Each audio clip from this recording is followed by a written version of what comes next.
Okay, Toyota Wigo naman tayo ngayon. Nakabitan ko siya ng Bosch Europa, isang set. Ayan.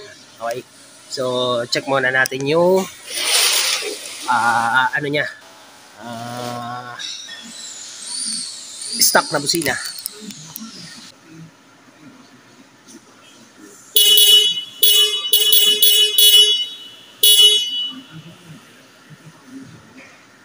Ayan, nakakinig nyo na yung busina. Single busina lang yan mga boss, yung stock. Tingnan natin dito kung kita. So, hindi naman siya kita. Ngayon, nakinig nyo na yung kung anong tunog niya ng stock. Babaklasin ko na muna yung bumper niya.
Yan, nakalas ko na yung mga tornilyo.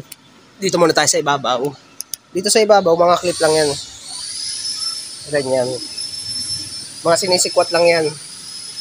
Sisikwatin nyo lang siya sa mga gilid. Tapos aangatin nyo pataas para mahugot nyo. Tapos itong isang tornilyo na to, kailangan nyo kalasin yung plaka. Yan. May tornilyo yan dun. Ayun. Yan. Diyan ko kinalas yun. Tapos dito sa gilid, mga clip lang din yan. Binubunot lang din yan ng pataas. Kailangan nyo lang panikwat. Dito sa dalawang ito. Siyempre doon sa kabila, ganun din yan. Tapos sa ilalim naman, ito naman sa pang-ilalim. Ang kailangan lang natin kalasin dyan, dalawang tornilyo. Dito yung sa sentro dito, sa magkabilang gilid. Tapos tig-dalawang clip. Diyan sa pinakagilid niya. Ang tornilyo niyan ay dito. Yan.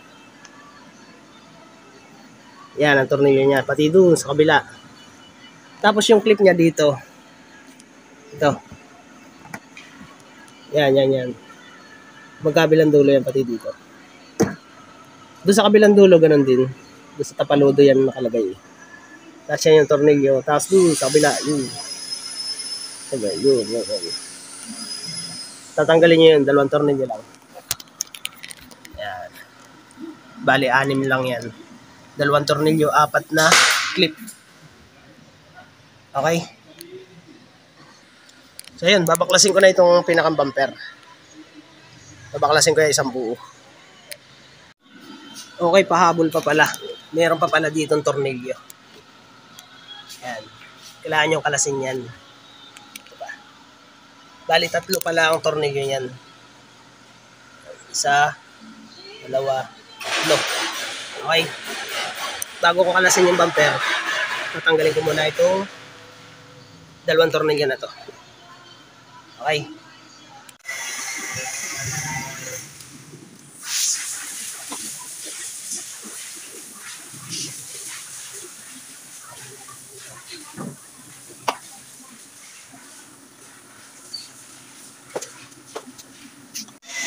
Yan, nakalas ko na. 3 tornilyo pala doon sa bumper. Clip dito sa ibabaw. Tapos ay 3 tornilyo dito sa ilalim. Dito sa front bumper. Ayan. 1, 2, 3. Ito naman ay tinutuklap lang. Meron naman yan sikwatan dito. Yung may kanal. Ayan. Same lang doon sa kabila. Ayan yung tornilyo 3. Ayun. Kakalasin ko na itong bumper.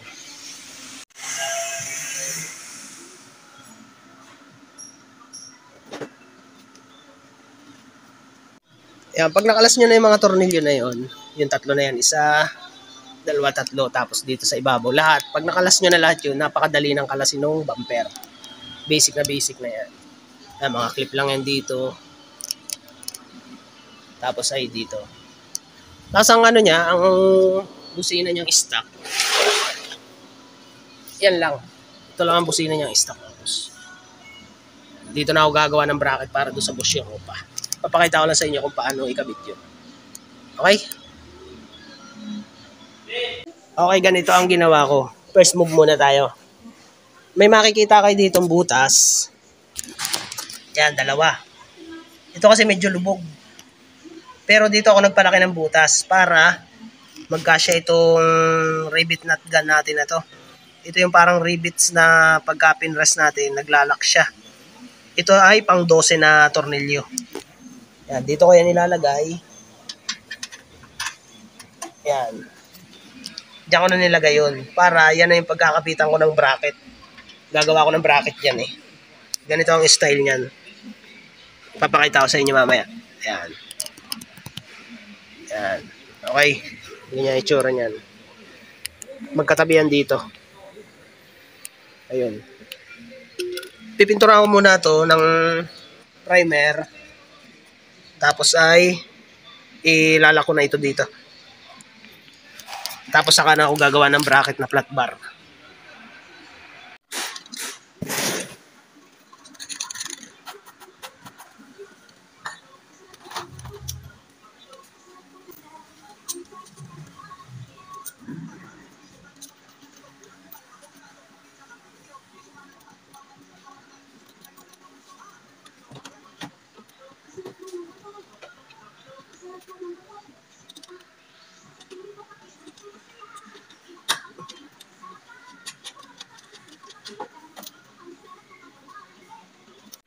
Ayan. Nalagyan ko ng mga boss. Ito yung sinasabi ko sa inyo. Ayan. Okay. Tapos ang gagawin ko dyan, tornilyo na 12. Ayan, makikita nyo. Ayan. Yan ang magiging tornilyohan ko ng bracket. Okay? Ayan. Nakaano pa rin siya. Kasi double wall siya eh. Kaya makikita nyo, sarado dito sa kabila. Ngayon, pwede nyo na rin naman yung lagyan ng ano, kahit hindi na kayo maggawa ng ganito. Kung gusto nyo, pahirapan lang, maglulusot kayo ng tornilyo dito sa likod. Yan. Diyan ako gagawa ng bracket. Pakita ko sa inyo kung paano. Magbubuo na ako ng bracket ngayon. Ayan, nakagawa na ako ng bracket mga boss. Gumawa muna ako ng 15 inches na flat bar. Sobra-sobra yung mga boss. Sobra yun ng parang kaunti lang. 15 inches muna kung gumawa kayo. I-bend nyo yan. Yan ang pagkakabend niya. Isang lapad. Okay? 15 inches, i-bend nyo ng isa. Butasan nyo na agad doon. Tapos kumuha kayo ng 3 inches. 3 inches muna ang ginawa ko dito bago ko isinukat. Pero ang sukat nito ay ano eh, naging 2 in 1/4. 2 in 1/4 ang sukat niyan. Tapos ang sukat nung mga butas niyan, ganyan lang, hati-hati. Yan. Kung ano yung sentro nito, gitna, ganun din dito. Okay. Tapos yan, gumawa naman ako ng ganito. Ang sukat naman nito ay 7 inches. Pero tinabasan ko din yan. Tapos ito, nag-bend din ako niya ng isang lapad. Okay. Tapos dito, may tornilyohan dito. Nilagyan ko ng 10 na tornilyo yan. May abang yan dito na butas ng tornilyo eh. Ayan. Okay. Yan ang ginawa ko. Pagka lumampas na yan, lagyan nyo ng washer. Tapos ikakana natin dito yung bracket na ginawa natin. Ayan, okay. So, ikakabit ko na muna itong dalawang ito. Ito, pag sanibin nyo na muna yan ng ganyan. Okay. Ikakana ko na muna. Okay, pag naikabit nyo na yan, ganyan. Hindi ko pa pinipix yan mga boss. Isample ko pa lang yan para makita nyo kung paano ang ginawa ko. Ikakabit naman natin yan dito. Itong, ano, kailangan nasa labas siya. Ayan. Nagsusum eh. Ayan. Okay, ikakabit ko na muna ito doon. Kaya pag naikabit nyo na yan, ayan na yung tornilyo. Ganyan ang pwesto niyan. Nasa likod yung, ano, Nasa likod yung ulo ng tornilyo. Yung nut ang nandito sa loob. Yan. Sinakto ko lang yun doon sa kanal nito. Para sakto-sakto lang siya. Ngayon, kakabit naman natin ito. Yan. Ang una kong ginawa dyan, nag-bend muna ako ng isa. Saka ko siya sinukat, 3 inches yun. Mula dito sa pundo na to, 3 inches hanggang dito. Ito na yung inibend ko. Mula dito, 3 inches yan. Saka ako nagbend na ganun. Ngayon, lampas yan ng ganun kahaba. Pinutol ko na lang yung sinukatan ko siya. Okay? Ilalagay ko na lang din ulit ito dito. Ayan, ganyan ang itsura niya na ikabit ko na. Ayan. Nilagyan ko muna siya ng washer, tapos ay yung flat bar, tapos washer, tapos ay yung tornilyo, tapos 12 na set na tornilyo. Ayan, ganyan ang itsura niyan. Okay? Ayan, tibay niyan. Nakahang siya. Tapos yan, wala pang butas nung paglalagyan ko ng busina. Okay na yan. Tapos magsusukat na lang ako dyan. Isasagad ko yan hanggang dito. Yung hindi siya tatama dito sa aircon. Doon sa tubo ng aircon. Yan. Kailangan dyan kayo magre-rely ng allowance. Yan. Pag nasukat nyo na yan, pwede nyo nang itabi yung pangalawang busina. Okay, susukatan ko na muna yan. Okay, pag nasukat nyo na yan, ayan, okay na yan, kahit isang sukat lang. Tapos, kalasin nyo na itong bracket. Isusukat natin yan. Ito nga pala yan, ang kabada natin yan ay nasa likod. Ito. Yan, gawa kasi nito. Pagka hindi nyo nilagay, tutukod naman dito. Kasi bagay, nasa ibabaw. Ayan o. Kaya kailangan nasa likod. Para saktong-sakto lang siya. Okay? Kakalasin ko na muna ito, tapos bubutasan ko, pipinturahan, tapos fix na yan. Magwawiring na lang ako. Okay, ganun lang yan ang style. Okay? Ayan, nung nasukat ko na mga boss yan, ayan, ganyan. Ito yung pagkakasukat ko kanina doon sa unang sukat, ito yon. Nung sinukat ko yan, itinabi ko lang yung pangalawang busina. Ayan. Kailangan may allowance siya ng ganyan. Ganyan ang allowance niya. Para, basta maganda lang. Yan na yung bubutasin ko. Pagkabutas ko niyan, pipinturahan ko na, tapos ay ipipix ko na yan dyan. Tapos ay magwawiring na ako. Yan na yun. Okay? Okay, nabutasan ko na. Ayan na yung butas niya. Kompleto na lahat yan. Napinturahan ko na rin. Ipipix ko na lang mamaya pagka natuyo na. Ayan. Okay? Malapit na to. Magwawiring naman ako. Ayan, natapos ko na yung bracket. Ito na yung itsura niya mga boss. Ayan. Pinturado na rin siya. Tapos ito, dinouble nut ko yan. Para safe. Okay? Tapos yan ang itsura niya. May butas na rin. Ayan. Okay na. Okay na ito. Ayan. Magagawa na lang ako ng wiring. Wawiring ako na ito dito. Pero itong stock na busina, dyan pa rin yan. Hindi ko nakakalasin yan dyan. Okay? Bubunutin ko na lang yan. So yun. Magwawiring na ako. Okay, ayan. Naghinang na muna ako ng sa busina natin. Dating gawi. Kailangan nakahinang palagi yan. Tapos tinipang ko na yan. Tapos yan hanggang yan. Tapos isasabit ko na ulit yan doon. Ilalagay ko na yan. Pipix ko na. Tapos na magwawiring na ako hanggang dito. Dito ko na ilalagay yung relay niya. Ipapakita ko sa inyo. Okay?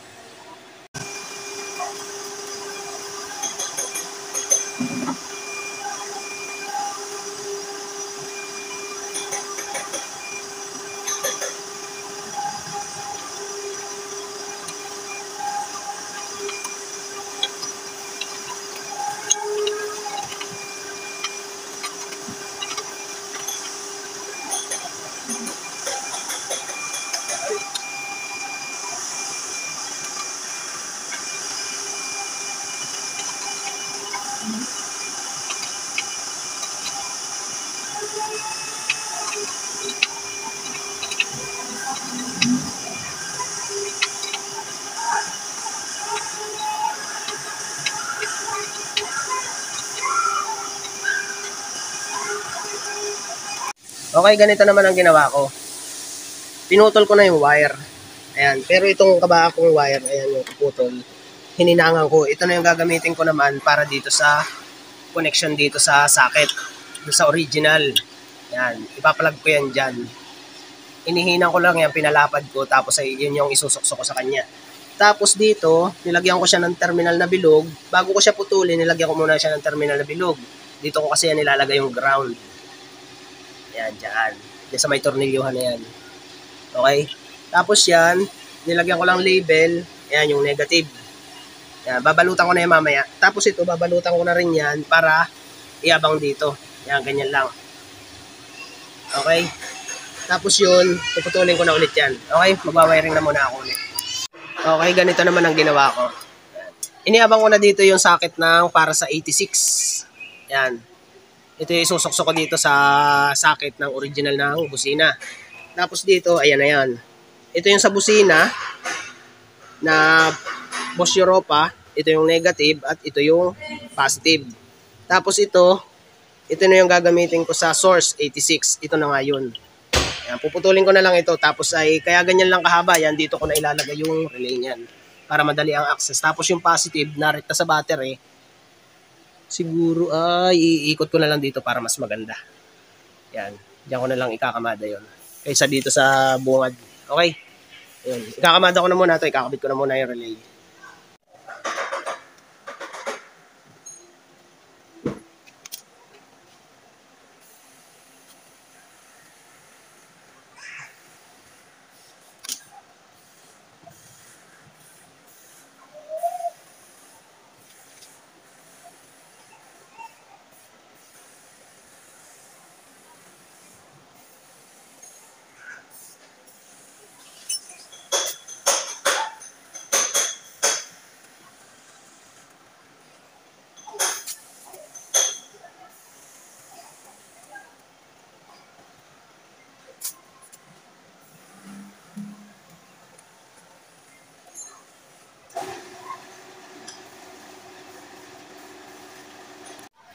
Okay, tapos na. Ayan, okay na lahat.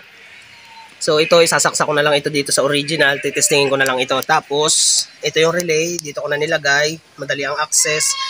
Tapos yung wiring niya, dito ko na pinadaan yan. Para mas maganda. Ayan, makita nyo. Tapos yung fuse holder, dito, direkta sa battery. Tapos syempre yung ground niya, dito ko na nilagay. Ngayon, titestingin ko na yung stock. Okay? Okay, testingin muna natin ulit yung stock. Okay, okay. So, ikakabit ko na itong socket. Tapos ay testingin na natin yung panibagong busina. Ayan, kung makita nyo, naisuksok ko na. Nilagyan ko na rin yan ng fuse. Ground, okay na lahat. So, testing na tayo. Okay. Okay na, okay na. So, ipipix ko na lang ito. Tapos ay kabit ko yung bumper. Tapos final test tayo. Yung nakakabit na yung bumper. Tingnan natin yung tunog. Okay.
Okay, Toyota Wigo.